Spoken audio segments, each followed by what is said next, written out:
Hey everybody, Dozer here, bringing you a special video today. We are joined today by the illustrious Fino Black, the guy who got second place at the Calling Indianapolis piloting our favorite character, Prism, and we're going to be talking with him today about his tournament performance, his take on the metagame, different card choices that he has, and really do a deep dive into what a true top-level competitive Prism looks at the game like. So, Fino, why don't you take a moment here to introduce yourself and say hi to everybody. Hi, Prism fam. I'm Pheano Black. I'm a one-trick Prism player. I have a ton of fun playing this game, and I'm really excited to be here. Talk about Prism. Really like gushing over her. Awesome. Yeah, exactly. So as you may know, Fino, I don't know if you're a fan of the channel or not, but over here, I talk about exclusively Prism, except for a little bit of other stuff here and there. And it's really a pleasure. Yeah, thanks. So it's a pleasure to have you on, to have a chance to get a good conversation going about Prism and to just pick your brain a little bit. So I wanted to start out with some questions here and give the audience a bit of an opportunity to get to know you a bit better and to ask you, how did you get into Fab and what was your background in TCGs before Fab? Sure. I'm going to answer that in reverse real quick because it kind of informs a little bit. So I originally came from Yu-Gi-Oh! For like 10, 15 years. Mostly played that due to Stockholm Syndrome. That game is terrible. You keep playing it, though. You're like, no, it's good, it's fine, I love it. No, you actually hate it. And then I finally quit that, and I moved over to Force of Will for a minute. Played that competitively for a while. Had a little bit of success with that. I got top something at Nationals. It was top 16, I think, or 8. I don't remember anymore. That was fun. It's basically, if you've never played it before, it's like French vanilla Magic. You just get rid of the lands in your deck and you put them on the side, and you just get a land every turn. So it plays pretty good. I enjoyed that game. The balance kind of went downhill though, and then I just played Magic for a really long time. Mostly Commander. Every now and then I'd play something competitive, but mostly just for fun Commander with my friends. That's, I think, the best way to enjoy Magic, just having fun with your friends. And then getting into Flesh and Blood. So as I said, I've been doing Magic for a long time. I actually buy and sell trading cards to put food on my table, so you kind of have to follow the different card games closely. And I really have not enjoyed the direction Magic has been going over the past handful of years. Right when COVID hit, that was during Ikoria, and you really felt a change in how the company was handling the game. It slowly turned more and more into how much money can we milk out of people through secret layers, through all of these products really geared towards like maximum saturation from whales of how much vanity cardboard can we push at them and extract value.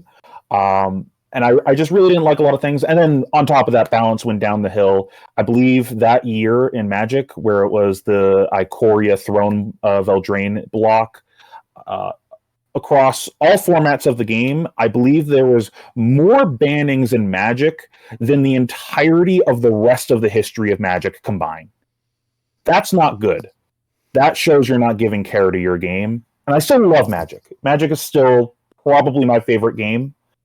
I haven't touched it in a while, obviously, because I've been playing Flesh and Blood. I'm going to speak with my money in regards to that.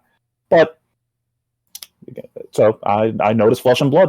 A lot of people were talking about it. And then there was one day where Wizards announced the end of the MPL. If you don't know what that is, that's the Magic Pro League.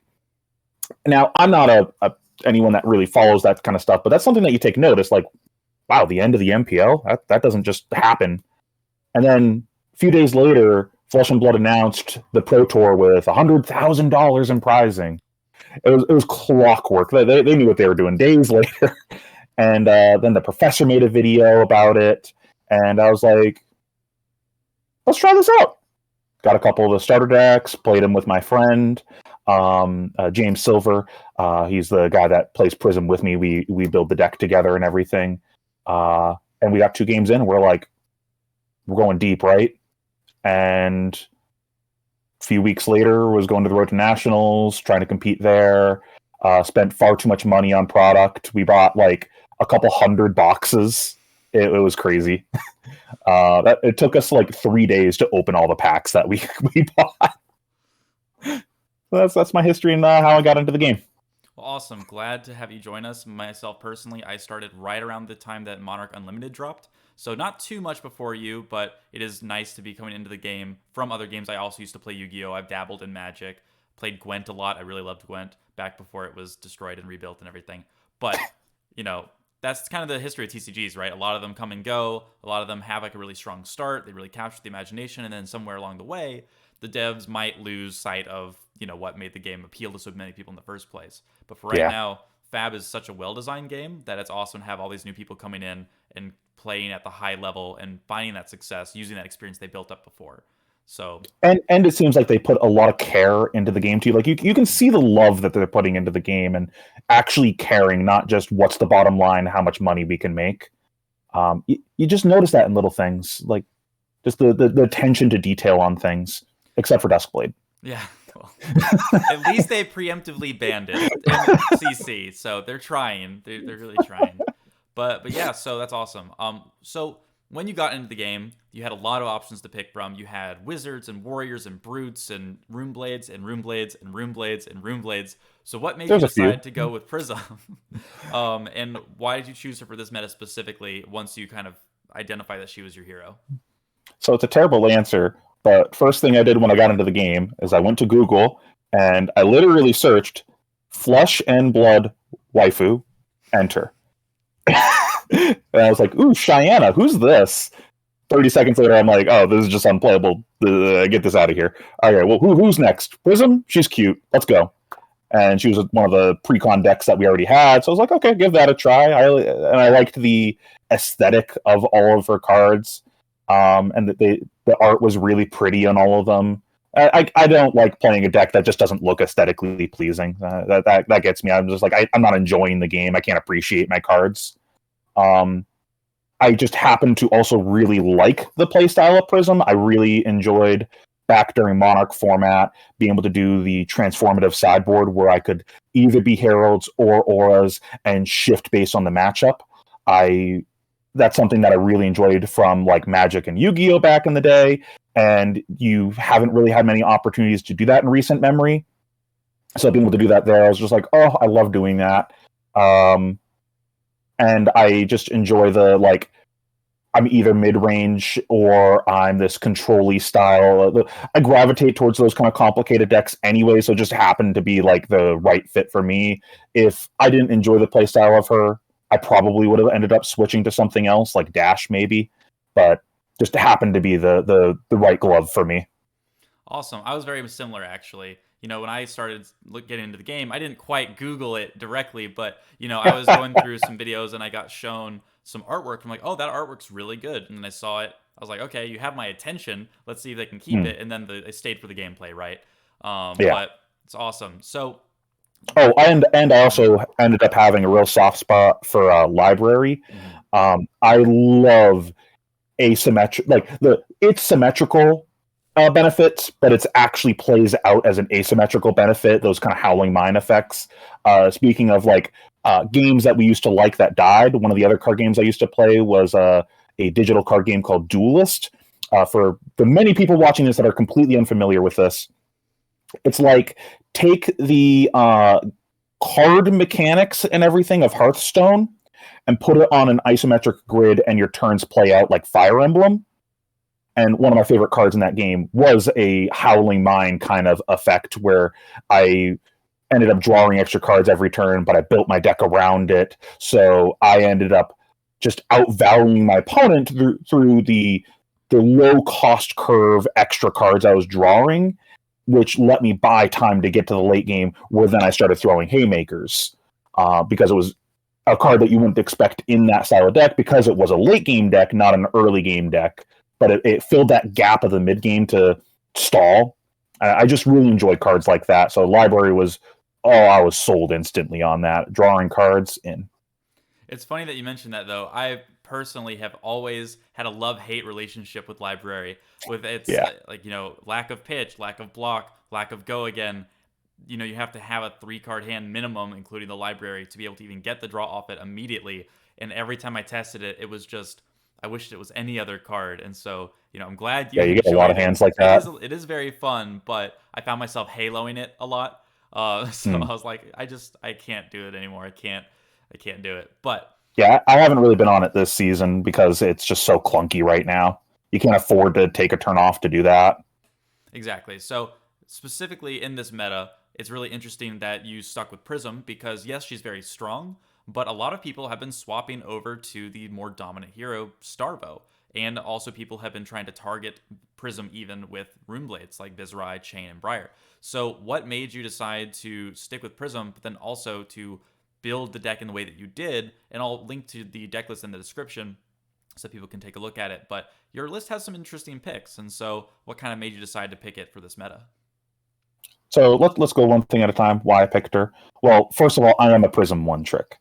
So it was I either play the deck that I know and I've been playing to reasonable success for a while, or I learned something else. The other deck that I had been playing a little bit was Briar during the skirmish season. So like I had reps in that, and I understood the deck and like most other games, I end up gravitating towards mono red aggro anyways. So like it was a okay fit for me. And I ended up choosing Prism last second, like 2 days before the skirmish season, not skirmish, ProQuest season actually started off for the first tournament. Because like, you know what? I'm just going to go with the deck that I know better, and I felt like had a favorable matchup into Starvo. And I did not want to play Starvo. I was usually the one that had to play it in our playtest games, and I was not having fun. For one, I'm a very unlucky person. So I my hit rate on the Rainbow Fuse was very low. So it just felt like I'm playing the slot machine game and I'm always whiffing. So like I'm just not doing what the deck is supposed to do. Like for example, when I was playing Briar, we were mathing out what my actual hit rate on Sonata was. And I think I had like a 20-25% actual hit rate on Sonata. It just whiffed every time. If I paid mana into it, then it was a 50-50. It was so bad. I'm so bad at playing decks like that because the RNG just gets me every time. I felt very And similar as well with Brute. I tried playing Levia when I got into the game because I thought she was fun and interesting. And then, you roll the scabs or whatever, and you just die, and you're like, well, I guess I'm not a Brute player. The dice have decided it. yeah, yeah, I can't play decks like that because all my games end up being I lost to the RNG, and I was like, well, there's nothing I could have done about that.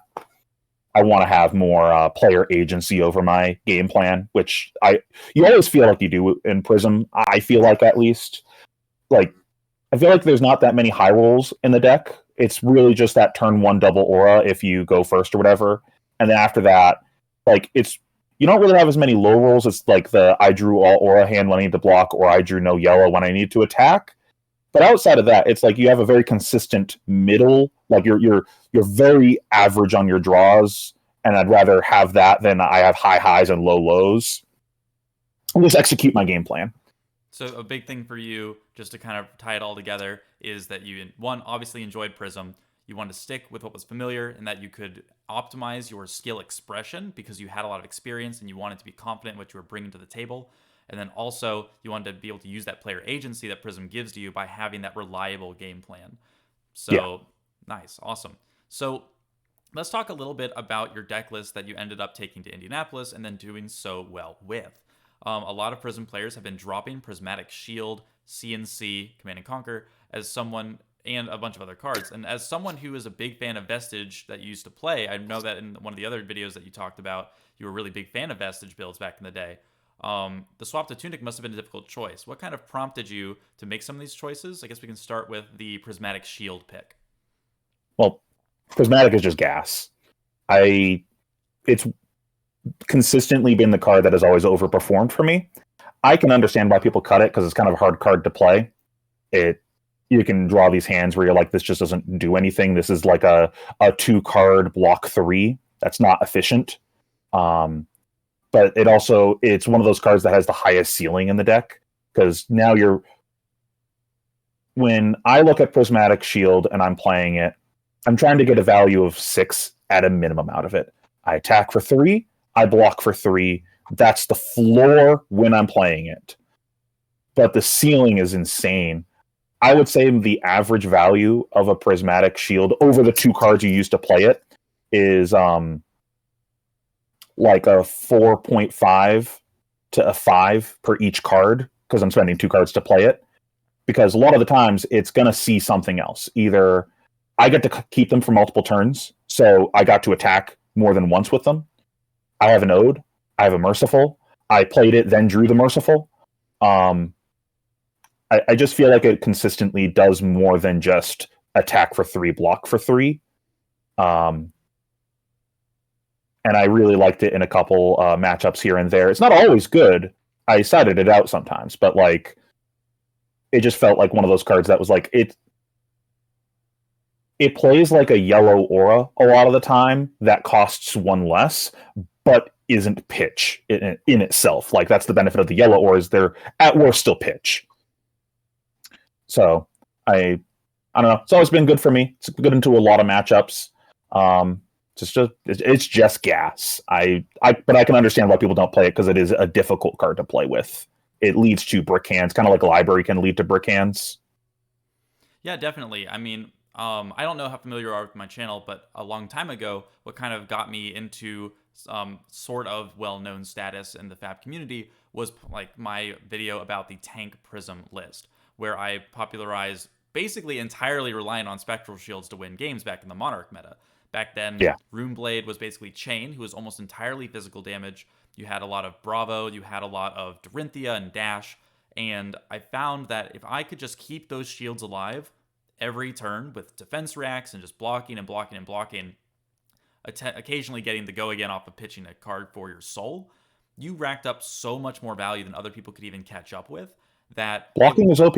It was amazing. So Prismatic Shield has always been a card that I really liked. And even back then, I used to run 3 yellows, actually, just because in the late game, you'd pitch we were almost going to play yellow. We were almost going to play that. Yeah, because you pitch them for late game, and then, hey, 2 Kodachis plus a soul is close to lethal, and then you have that merciful way to close out games. Odwrath synergy. It also denies on hits. It's really an amazing card, but like you said, very hard to play, especially in this meta. And that's why I was mainly surprised that I saw you using it to such success in the tournament, especially against you were on Glisten for a while too, right? Yeah, Glisten was my favorite card, and still is. I would love to be able to find a way to get it back in the deck list here, but it's very situational.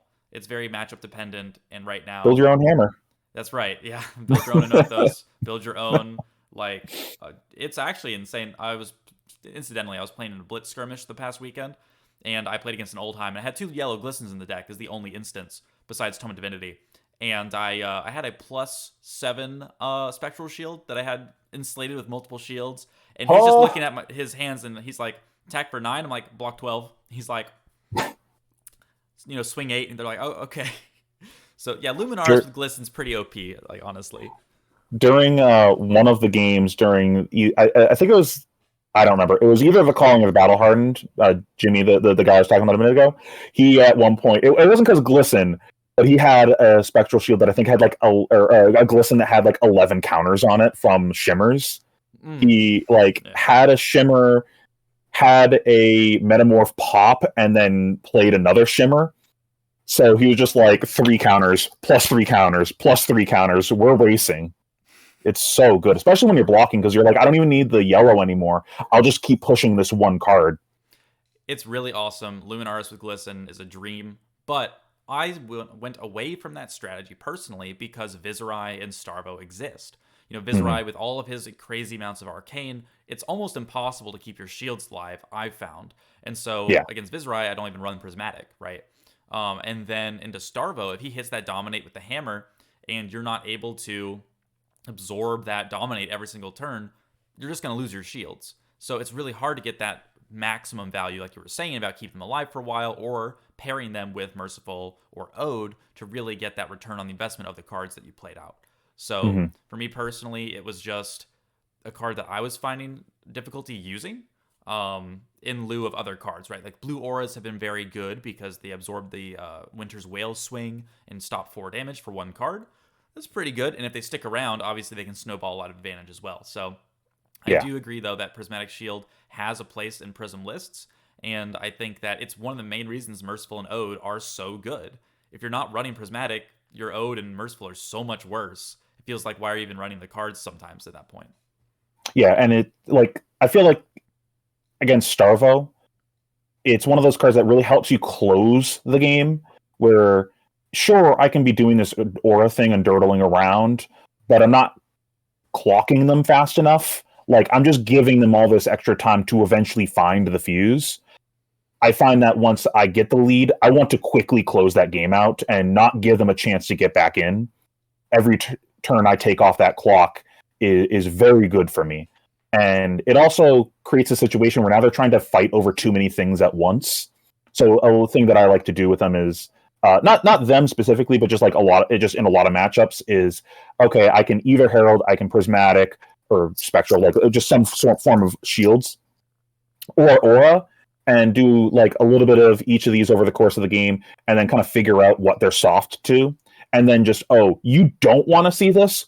That's unfortunate. Here's all of that. You really don't want to be blocking because you got that rainbow fuse in your hand. Cool. Here's a new edition. Give me a card, please. Like, no, you don't understand. You're blocking. This is happening. You don't get to choose right now. You're blocking right now. So it just gives me like another route I can go to like, what do you not want to see? Because if you're just auras and just heralds, well, the aura plan, they can just be like, I'm just not going to block that. I don't care. Or you're not killing me fast enough. I'll just race you. Because I found one of the times that I lose against Starva when they just say, I'm just going to race you. You're at 20. I don't care about your auras anymore. Here's a rainbow fuse. Here's another rainbow fuse. Here's another rainbow fuse. And I'm just like, oh God, I can't actually physically block all of this. And I can't clock them fast enough where they're just going faster and running hot. Yeah, and I found the same thing as well. Like, just generally, I started my ProQuest season with a full aura build. 27 auras, slapped them all on the deck, red prismatic, a bunch of heralds, just go to town, right? And it did very well. I had turns where I had no yellows, and I was like, well, crap, I'm probably going to, lose off of this because I don't have to go again. I have to block and go back on tempo. It feels pretty awful. But with Starvo and any aggro deck, there was a point where like you're playing your auras out early game when you're able to, and then eventually you're drawing 0 blocks, and your opponent's like, okay, I'm going to kill you now. And you're like, hey, whoa, you're supposed to attack my auras. They're like, yeah, no. That's not the deal here. You're supposed to attack the these. The face is the place. So here we go. So that's what I found, at least. I found it very difficult to control the pace of the game when you had so much 0 block that for me, even now, I'm moving away from the full aura investment to only go for the best auras and try and shore up some of that ability to, like you said, poke the matchup from different angles, not to rely so heavily on the one thing. See, I went the other direction. I started off the season, not every single one. I think I was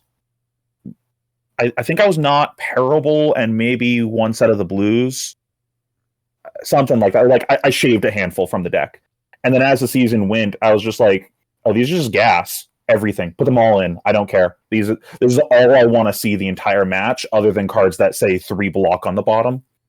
And so I would just, sideboard out the things I didn't want. Like if it's not an aura, it doesn't block 3. I don't care. Like people were asking me that, like, why was I playing Celestial Cataclysm versus Starvo? Block 3. Yeah. I don't care. Blocks for 3. In. Yeah. Because like I felt like another time the games that I lost versus Starvo were the turns that I either couldn't block out their big swing and I just lost the round because they hit me for a lot of damage. They took cards out of my hand. I didn't establish any board presence, so I just kind of took that to the face for free. Or the games that they just started ignoring me and were just racing me. So I want to be able to, okay, well, I didn't have the way to block this out. At least I can just play my hand in response. Now that's just a big number with no text. I don't care about that crippling crush effect. Here's my whole hand. Yeah, exactly. And I agree with the whole mentality as well about you want to have the auras, you want to have the cards that block. And I think that strategy really works a lot of the time. And it sometimes doesn't even matter what that card is in your hand as long as it blocks that 3. I mean, I used to even run Whispers the Oracle back in chain meta because it was yellow and blocked 3 and could help you set up for triple tome turns and stuff. I had that Nowadays, in my Briar for a minute. yeah, we have better cards now, I think, but with all the blue auras. But I do think the mentality is very good for Prism there. So that's really interesting about the Prismatic Shield stuff. I'd really agree on a lot of that. So let's talk a little bit about Command and Conquer. So Command and Conquer is also a very powerful card, and it has not really shown up a lot in Prism lists over the course of the ProQuest season. A lot of people cite the fact that if you attack a Starvo specifically with it, that he will be able to crown away that card, basically negating the entire point of the CNC entirely. And in the Prism Mirror, the 6 attack is often very easy to stop, aka with Parable or Triumph, as well as the fact that it's a red pitch, which can really mess up the math on your double aura turns. What do you feel about Command and Conquer, and why did it make its way into your deck list? Well, I mean, here's the secret. It's not for every matchup, you know? Like, doesn't just because it's in the deck doesn't mean it's for Starvo for Prism.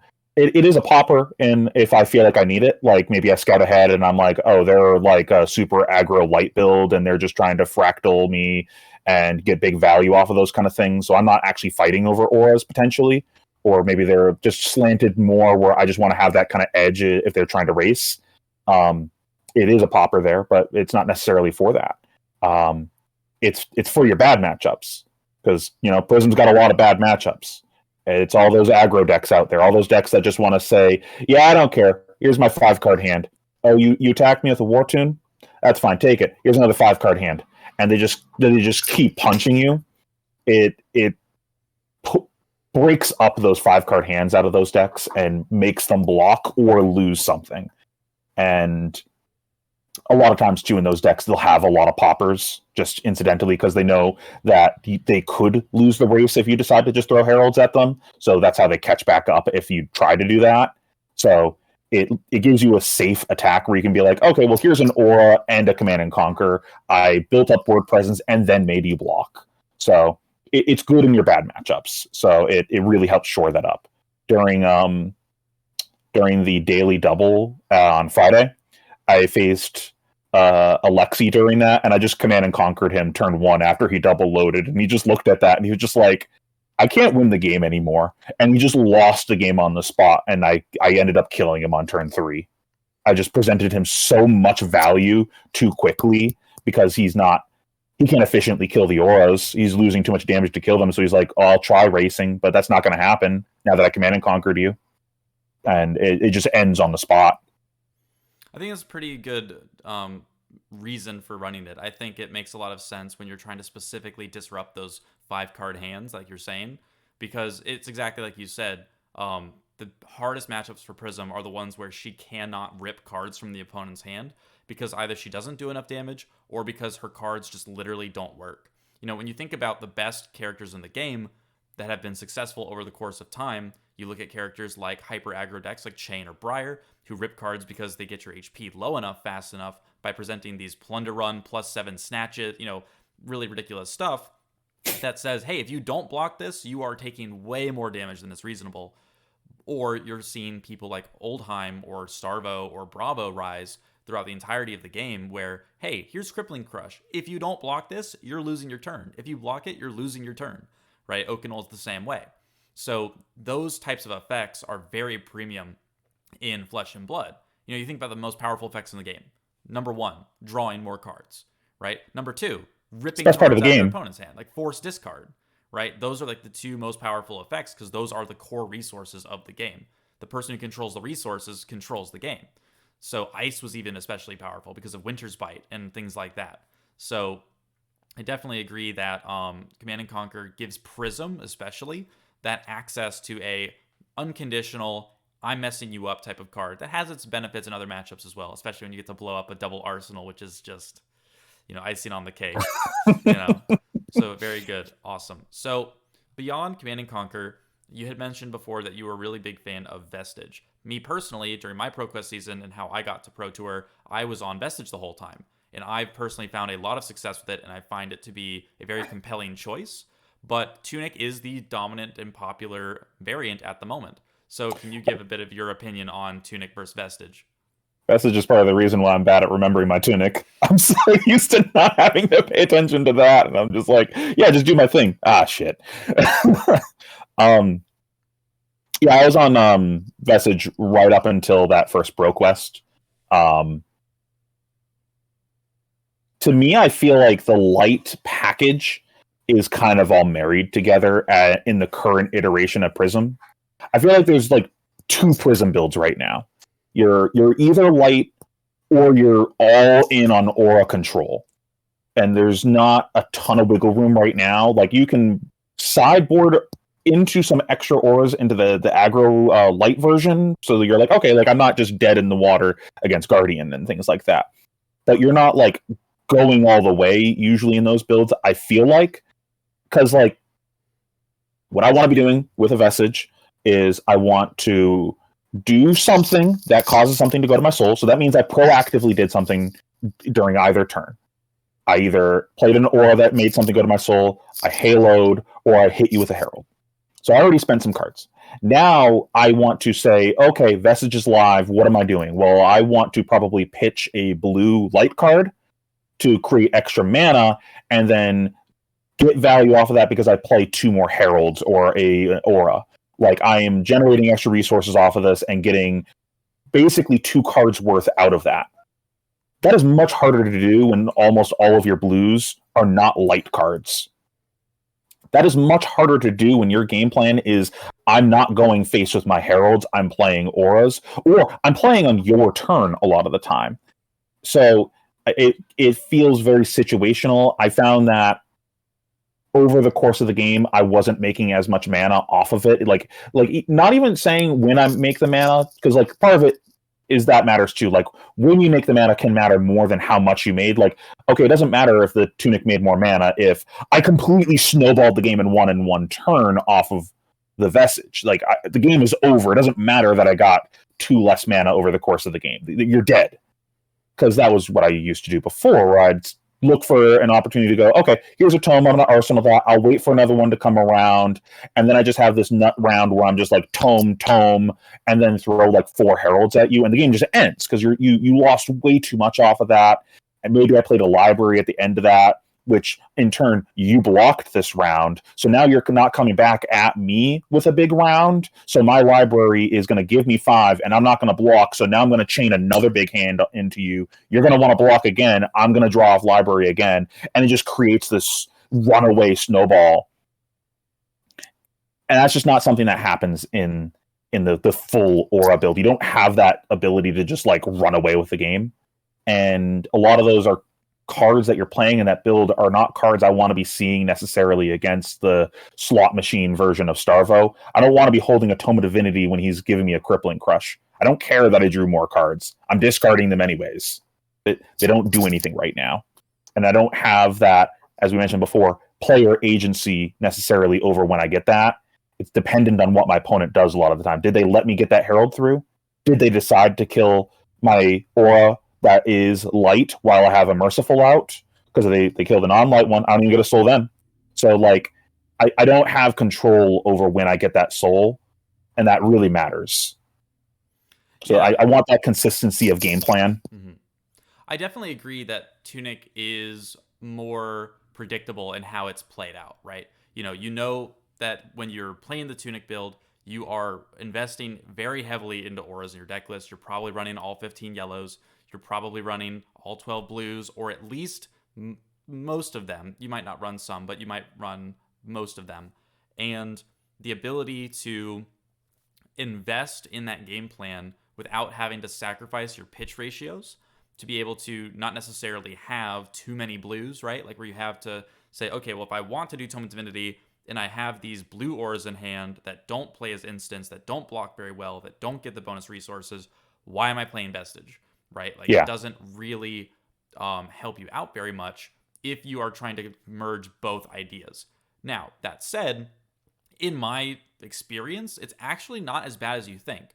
The main reason is that a lot of the time when you were doing Vestige plays, such as Soul Shield, Merciful, whatever, a lot of the time what would happen is or Halo, you would pitch a blue card anyway, and you'd normally be pitching the light yellow card that you might have drawn to get the go again for 1, but then also because as long as the second card that you pitch on your turn is light, you still get the value. So if the first card you pitch is that blue aura, then yeah, you actually don't waste the Vestige value, and you can actually have more of the yellow heralds in your deck than the blue heralds. And yeah, it becomes a little bit awkward. You don't get those 1-card tomes, 1-card auras as much, but at least in theory, you could kind of get around that weakness. But for sure, the benefit of Tunic, like you were saying, is the fact that you do have that reliability. You know what's going to happen, and you know that your game plan has that agency, that it is reliable and predictable, and you can play around stuff as you're given it. But that's why I'm very interested in talking a bit more about this, because in my experience, the Tunic build, in its predictability, makes it easier for your opponent to play around it and to tech for it. Specifically because in my local meta, people started running lead the charges no matter what character they were on. You know, people would have like the time skippers on Starvo, they'd have the blinks, and they would even switch to trying to fatigue. And I found that a lot of people started to think that the matchup was shifting to be Starvo favored by playing that more controlling style, by being able to run you out of those threats consistently over the course of the game. And on the Tunic build, where you're relying on those double aura turns to snowball the game, if your opponent is constantly removing your 2 auras, and you're spending your whole hand to play 2 auras, they're removing 2 auras, you do this back and forth, eventually you're going to miss on a double aura turn. You can't double aura every turn forever. And it's often very easy for an opponent to have the lead the charge, save it for later when you have the double auras or the time skippers, as the case may be.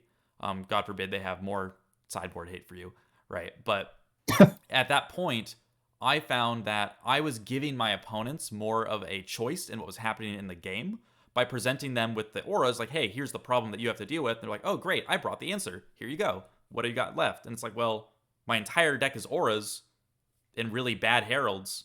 So I attack. They're like, okay, sure, take it, whatever. And then they dump their hand on you and you die. So at least, yeah. Well, that's also where the Prismatics come in. Mm-hmm. If they're going to spend their entire game plan on killing 2 auras at a turn, then, well, nice action point that doesn't kill my spectral shields. And a lot, like, if you look at Michael's list, he doesn't actually have a great time killing spectral shields. It's a lot of bad attacks on the first cycle of the deck, and he's not going to be fusing. So he's going to have really damage inefficient turns into the shields if he goes, oh god, I have to kill these instead. And that's where you get to go, well, I'm just going to block.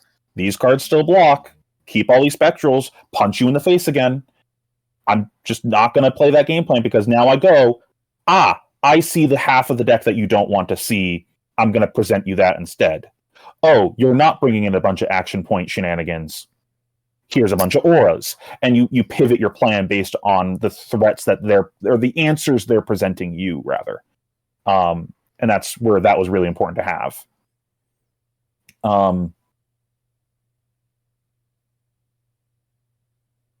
Yeah, they may kill your auras and everything on that game plan, but that's not the end of the world. If they're doing that, they're not punching your face. So yeah, definitely. I only care if they're doing that if they're trying to set up the second cycle of their deck, and that was really just Michael. No one else was trying to set that up. Yeah, and I agree. I think largely when I started hearing people, in the playtesting groups here and there, like the whispers are like, oh, Starvo's like actually has a chance to beat Prism. Oh, it's like so good for Starvo. I'm like, really? I don't know, man. I feel like Starvo just inherently, unless he gets the absolute god hand, like, to be fair, you and Michael played a great match in your finals, but in the first, I think, 12 cards, he drew 2 lead the charges, and he had the time skippers, right? So, and he had the ability to play them every time and get the value. So, you had the double aura, you got to go first, and he had the answer, right? So that's fortunate for him to be able to have that answer and then stay in the game there. But it's just as fortunate. And then immediately after that, I had like 2 rounds of just, here's 2 heralds, and which is not what I want to see versus his build, because all of his blues are poppers. They're all the 8 Power Guardian cards. Mm-hmm. And I lose that game by letting him go to second cycle, because then he never misses a fuse again. And so I just wasted 2 turns doing nothing there. And then on one of the pivotal turns later on, now none of this is to take anything from him. He's an amazing player. I like it's just, it's a card game. Like sometimes the cards are come up in a certain way where like, oh yeah, that was favorable to you, not to me, and it is what it is. It's RNG. It happens. But there was another round later on where he just like drew the rainbow oaken off the top four, and that without like crowning into that, and that was the nail in the coffin for me because that got rid of my entire board. And if I had played that differently, that actually I don't think would have necessarily mattered. There was a round earlier in the game when I went back to rewatch it where I like unmovable. I think it was an evergreen, and I was just protecting 2 shields at that point. I was supposed to just let that hit me and lose my 2 shields, and then that would have let me establish, I think, 1 or 2 auras there, and then keep the unmovable for that round that came later where I had all the spectral shields. And then I would have protected all the spectral shields with that unmovable, then immediately replace it with a second unmovable in my arsenal, which would have then seen that rainbow oaken. So I'd have had just 2 rounds in a row where he goes, fridge your auras? No. Fridge your auras? No. But that was my bad for playing that poorly there. I got scared. He was attacking me for a lot. I don't want to go to the teens.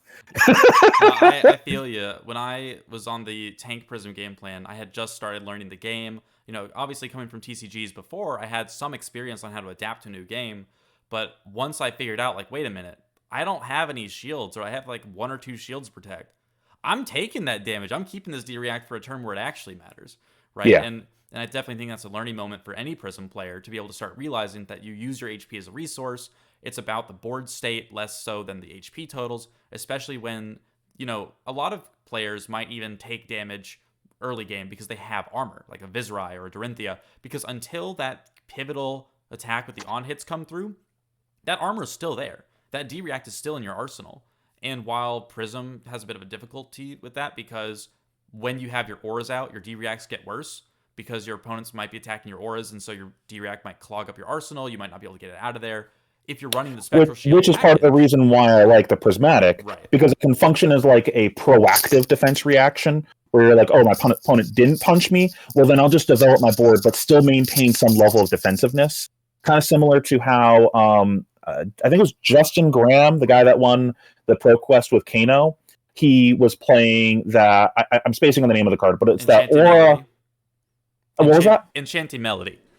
Thank you. Yeah, a proactive defense card. He kind of used it in a similar fashion where he's like, okay, now this is the round where I need to protect myself, and I have it. I really love that card, by the way. When Everfest first came out, I had 6 copies of that card in my Aura deck with Tunic and Skullcap and like all the 1-cost Heralds and Phantasms. It was pretty good, especially against Starvo, because like you said, you can get those auras out, you can get the HP out, you can keep them alive forever because all your blue auras are action cards. And if they ever decide to attack, you're like, hey, I don't even have to block it. I stopped 9 damage without even having to do anything, or 8 or whatever. So I agree that the Prismatic Shield helps to do that, but you can also attack with them. They synergize amazingly with Merciful and Ode, like you were saying. So I do think that that dimension to your deck really does help you with the Tunic build and the blue auras to be able to give them all those different accesses that they can't really fight you on, for sure. That's another selling point to me on the Tunic too, where when I'm on Vestige, it can be pretty awkward to have a good turn with the Prismatic because unless I'm hitting, then pitching, then playing the Prismatic, it can be a little awkward. Or do the, I'm going to pitch 2 cards to play the Prismatic, then throw something. It opens up the ability to just have a single 2-card turn where you're just like, here's a yellow, here's my Tunic counter, here's a Prismatic, the boys are coming in. And I like that ability to do that where you can't do that on the Tunic build, or the Vestige build, rather. It leads to better small hand turns because I had to block that rounder. I'm like, okay, well, I got to keep 2 cards. This one doesn't block at all, so I got to keep it. Here's my 2 Heralds. Oh, nice, Tunic. Here's some more stuff. I definitely agree that the play lines in Tunic have a lot of benefits when you're on those small hands. The Vestige requires that you have these combo turns, right? And the reason Vestige is so good is that when you have a bigger hand off of your Tome of Divinity, off your Erudition, off whatever, you then pop off because you're just generating a giant turn off of that core amount of resources. But when you are being pushed down and pushed back, by these aggressive strategies that can control your hand, that can force blocks out of you, having the ability to say, okay, I have my red Prismatic in Arsenal, I've got a yellow in hand, Tunic's at 3, okay. Or you might have set up this turn a couple turns earlier. You might say, okay, my Tunic's at 1, I've got a Prismatic, okay, I'm going to wait until I get that yellow in hand, block out, kind of control the HP of the game, get maybe a blue aura down as well, and then, okay, now I'm going to play that yellow, now I'm going to come in, and now I'm going to get that tempo back, because it's not necessarily that the tempo is in your favor by HP or by ripping cards out of your opponent's hand, but it's more the fact that you Board turn presence. that board presence, you got the board presence, but you have that extra card in your hand to arsenal or to play at the end like a blue aura, or to get that defense reaction in arsenal. Whereas with Vestige, if you were in that exact same position, you'd have had to pitch it just to even play the card with the go again. So for sure, having those play lines when you're at that very razor thin margin of, playing on that razor's edge of like, okay, I need to have this yellow in this because I have to use this soul shield plus a card here. And then I need to go again to be able to pressure and get that chip damage in. It all adds up over the course of the game for sure. And to your point about the I want a large hand with it, what matchup right now are you getting to do that in right now where you can disrespect your opponent and just be like, yeah, no blocks, that's fine, take it to the face.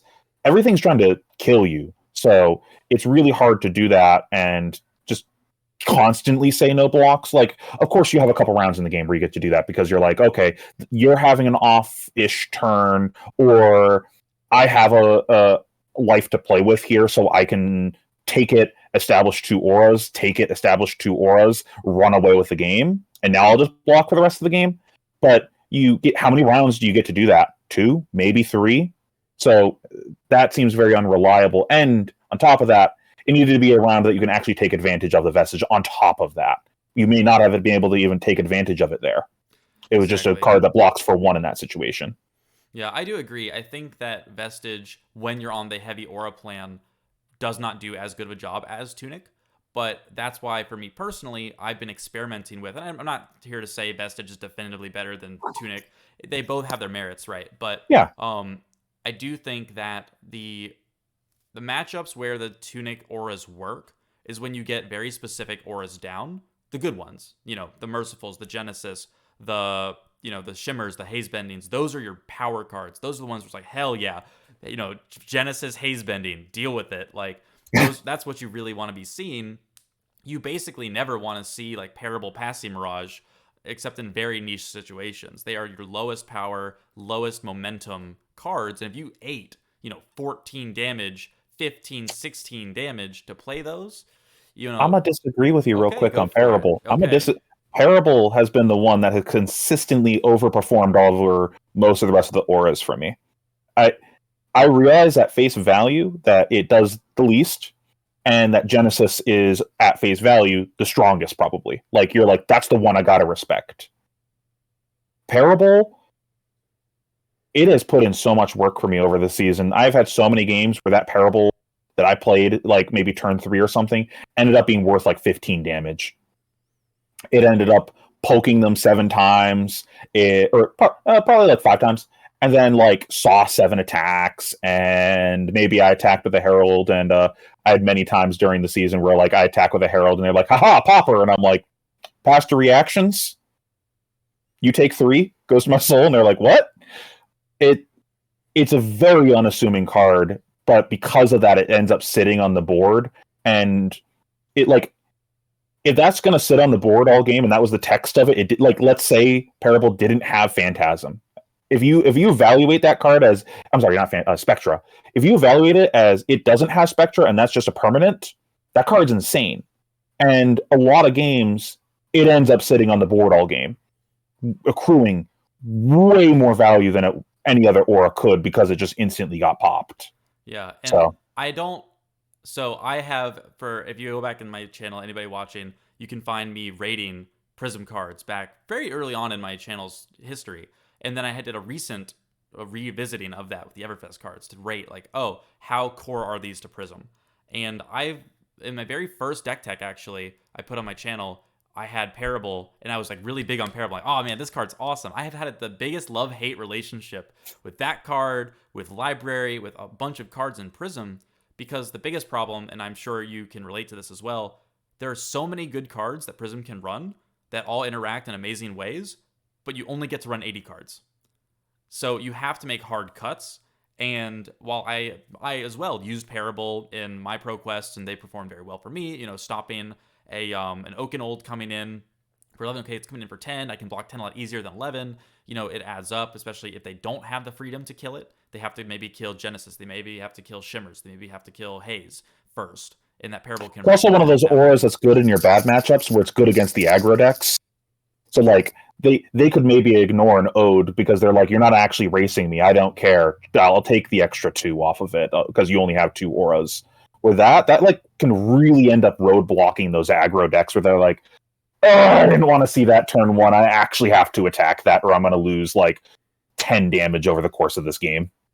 Exactly. And Parable is just that awkward card where, if you're playing against Katsu, for instance, not that Katsu's big in the meta right now, but if he kills that with the Kodachi, you spent 3 cards to maybe stop 3 damage, and that's really low value, right? And so there are those times where you're against Guardian, especially, obviously it's amazing versus Guardian, but every aura is amazing versus Guardian, right? So that's not really saying much, right? But then against Viserai, even a lot of the Viserais that I played against shifted to a slower game plan where they would do a lot more, attack a little bit, threaten breakpoints, threaten to break your shields. Then they would float that action point, make some rune chance, and then swing with the Rosetta into your aura that's left, preserve the rune chance to go on to the next turn, and just keep building up that tempo until they blow you out with Skeleton. And if you don't have Arclight, you're kind of at the mercy of whatever they draw.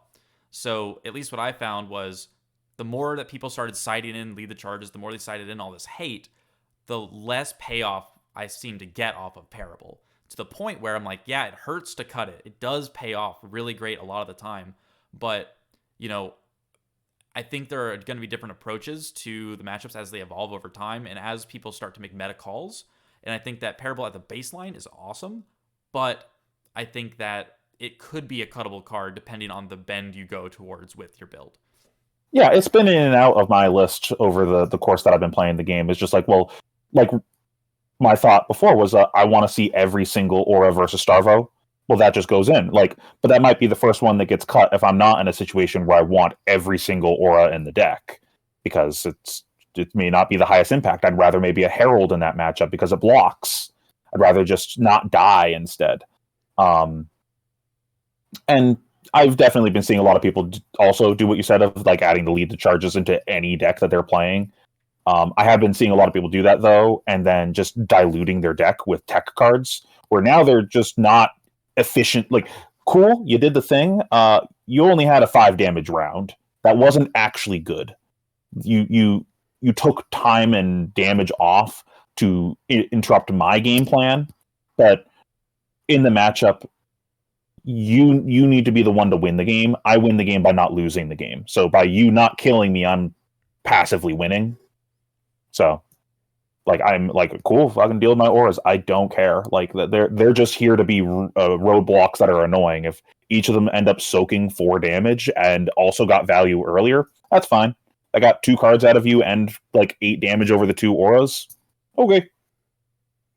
Definitely, yeah, and not to harp on the the Parable too much, but I think it is interesting to get the different perspectives on people who have tested a lot with the cards and then stuck with it. And then like me, I've played a very different build, right? I wasn't playing the Tunic build. I have not given a lot of time to that build and really gotten a feel for the play lines because I was so comfortable with Vestige and finding success on it. I'm like, okay, well, I'm not going to change if it's working, right? And so I think it'll be interesting to see as we approach Pro Tour, as we approach that time where we are all testing and figuring out how the meta is shifting, kind of like how Briar originally was this boogeyman of the format back during Tales of Aria. But in New Zealand, the Prism ended up winning because there not enough Briars were able to make it past all the Oldheims and all the Bravos that the Prism was able to dodge enough Briars to then feast on all of the other Guardians and take it to the W at the very end. So I think it'll be very interesting to see what happens in Pro Tour because I feel like a similar thing might happen where because we have sort of this rock, paper, scissors scenario between, Prism beats Guardian, Guardian can beat aggro, and then aggro kind of beats Prism, generally speaking. It'll be interesting to see how that shifts and arranges to see who wins at the end of the day. I'm expecting it to just not be a good pick for the Pro Tour. Like if anything that we all expect happens to Starvo pushing it down, then the meta is going to shift in such a way that's bad for Prism. If Starvo goes down in play, that means Runeblade's going to go up in play. If Starvo goes down in play, that's going to mean that the aggro decks get to come back into the meta.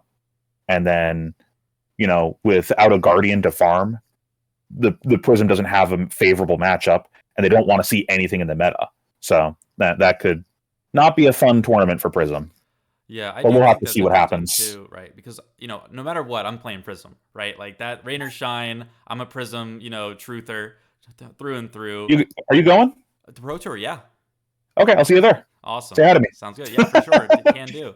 But I'll be a Prism truther through and through till she's rotated, and then I'll be very, very disappointed when she's rotated, and we don't get to play her for a while until they release like a replacement illusionist. But I do think it's interesting that you say that Prism might have a unfavorable meta. I do agree that if Starvo declines and wanes, that the people that will replace him will force Prism out of the meta, kind of like what happened with Tales of Aria. And we might not have enough time for the Oldheims and stuff to start picking up on them to have that kind of rotating, just environment catch up to a place where Prism can succeed. Letting the meta evolve. Right.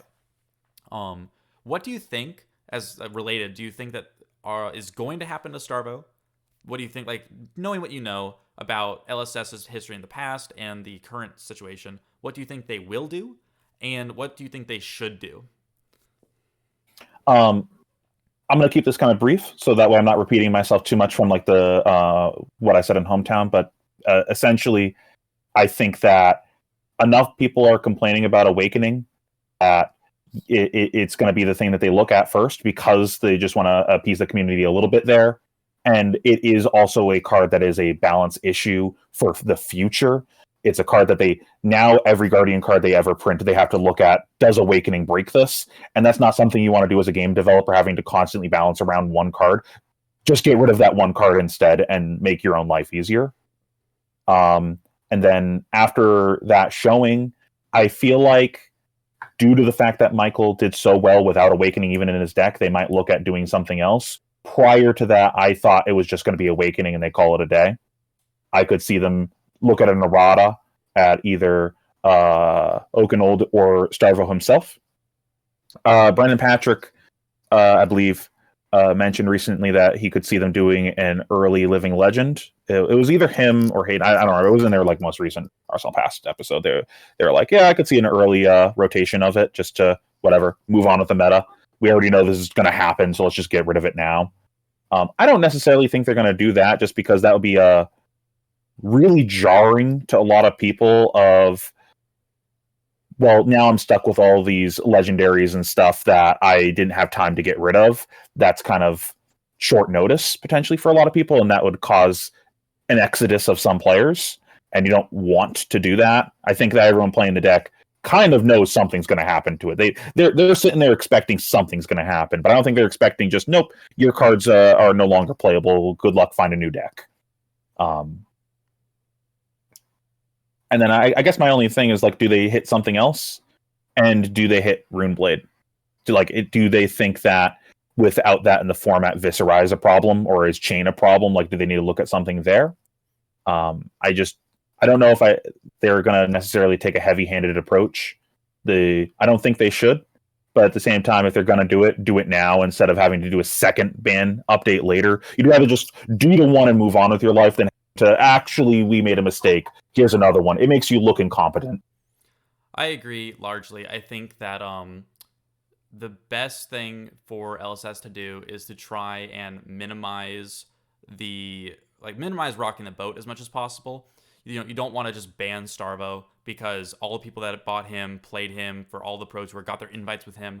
Now they're looking at the Pro Tour like, well, if I don't have the deck I liked and played and won with, how am I supposed to be ready in 1 month to go to this big tournament now that my hero is just banned for just being good? It's like, in their mind, they might think that LSS gave me this hero to play with. I used the best strategy I had available to me. Why am I being punished? A lot of it's people a feel bad. say that, right? And I do think that with the whatever balance decisions they choose to make, that, Runeblade especially could probably use some preemptive hits as well if Starvo starts to decline, like we were saying, because back in Tales of Aria meta, Chain, Viserai, and Briar were all the top decks, only really held back by Oldheim, really. And do we really want to go right back to that meta straight away? That's especially since they got so many amazing cards in Everfest that, Revel is pretty insane with Viserai. Quillhand in general is amazing with Skeleta and all that. It'll be really interesting to see what they do. And I guess in closing, how do you feel about the meta? Are you having fun? Are you enjoying yourself? And are you looking forward to what's to come? And if so, what's going to be your plan after that? I'm, of course, having fun. I love this game. This is the best TCG I've ever played. I'm having a ton of fun just going to all the different tournaments, hanging out with my friends, just playing the game. I didn't even care that I lost in the finals because I was just having so much fun in the games themselves. They were just really intense, fun, intricate, complicated games. I didn't care what happened at that point. I was just like, this is good flesh and blood. This is fun. I'm enjoying myself right now. The money doesn't matter or anything. This is just good card gaming. And then afterwards, I don't really know what I'm going to do after that. I don't know if I'm going to go to anything else. I got a PTI now, so I was like, do I use that on something? Do I want to go to France? I may have an invite to that anyways. I don't know. Because I was in on XP prior to getting an invite from a ProQuest. So I was like, am I still going to be in on XP where I don't even have to really go to stuff? We'll see. But then that's that's a lot of money going to France. So we'll would like to go to Worlds. Kind of waiting to see what any info on that. We're super in limbo about what that's going to entail. But yeah, I'd like to go to more stuff. I like to keep having fun. I like to keep building my community. That's been my big focus over the past year, just building the community locally, getting it going in 2 different card shops, Great Stories and Webway Gaming. We've built a fantastic community there. Everyone is super nice, super wholesome. If you ever are in the area, come play with us. We're swear we don't bite much. Awesome. Well, in closing, thank you so much for taking the time to chat about Prism, to chat about your experiences. If I know you have a YouTube channel, do you want to plug that besides anything else? This is your platform. Go for it. This is my platform. This is mine now. This is my channel. I get to take over. That's right. Hostile corporate takeover. Let's go. Plant that flag. Another hostile takeover. Yeah, I have a YouTube channel. It's just my name, Fino Black. I'm planning on doing some more Flesh and Blood content on there. I've only done a couple videos so far, but I'm trying to work on that. I'm going to be having another video coming up with Josh from Hometown coming up in the next week. I'll be uploading on there. Probably going to be doing some Prism-related specific stuff, since, as I said, I am a one-trick. I might as well make some content on that. Maybe we can work on some more stuff in the future in relation to that. And one thing I do want to start doing is maybe some just basics of the games kind of video of just how to go from nothing to knowing the mechanics of the game, of how to go into a turn. This is a video I want to work on, how to go into a turn cycle, thinking about blocks in your turn, of that basic heuristics of how to evaluate your hand and of all of that, because I feel like a lot of people struggle with that of when they're first getting into the game. I see a lot of people where they'll get attacked and they'll go, okay, whatever, maybe block, maybe don't, and then they do their turn and then they didn't even play their whole hand. Where it's how to evaluate that of well, you didn't play that card, so you should have blocked. Well, how do you figure that out during your opponent's turn and stuff like that? But yeah, Fino Black, please subscribe. I'm going to be making some more content on there. And yeah, that's pretty much it for me. Thanks for having me on. I really had a good time talking. Awesome. Likewise. All right. Thanks everybody for watching. It's been a pleasure having him on the channel. Go check out all his stuff. He's an awesome guy and an awesome player. So show him some support, and we'll see you guys probably in some future videos. And otherwise, take care. Peace. Thank you so much for watching. This video and videos like it are made possible thanks to viewers like you. If you enjoyed the video, please consider leaving a like, comment, or consider subscribing for more Flesh and Blood content. Additionally, I'd like to give a special shout out to all of the patrons who help make this video content possible, starting with the Dreamweaver tier patron, Terra Blitz. Thank you so much for your continued support and helping make this channel thrive. Moving on, we've got the Sentinel tier patrons, which is the current tier, which allows coaching sessions to be scheduled with me to talk about your flesh and blood needs. We have Bon, David Romish, Exploding Potatoes, Frederick Lundevic, Jacob, Joe Gianoli, Michael Lynch, P13, TR2U, Ronnie Martin, Tim J, and Todd Stewart. Thank you all so much for your support. It means the world, and I could not do this without you guys. Moving on, we have the Herald tier patrons. Thank you to everyone who helped support the channel on the Herald tier, and hope you enjoy your access to deck techs, strategy, the patron community, and all the other stuff that comes along with that. Starting with Alex Enslow, Andy Lee, Callum Bousfield, Carlos Carrero, Christopher D. Bates, Douglas DeJong, Ike Vic Hagen, Eric Borg, Francesco Lorenzi, Henrik, Jake Kitsos, Jake Arms, Jake Bennett Dwyer, Joel Wilhelm, John N. Downey Jr., Michael Stowell, Moonshaker, Muskrat Tuck, Nicholas Astner, Oxalati, Raymond Scott, Starman Jones, Ty Craig, Valentine N., Will Fry, and Zombie Z. Finally, for the Spectral Shield tier patrons, we've got Andrew Good, Bryce Morgan, Drew Wagners, Rachel, and Sarazar. Thank you all so much for all of your support, and I hope to see you guys in the next video. Peace.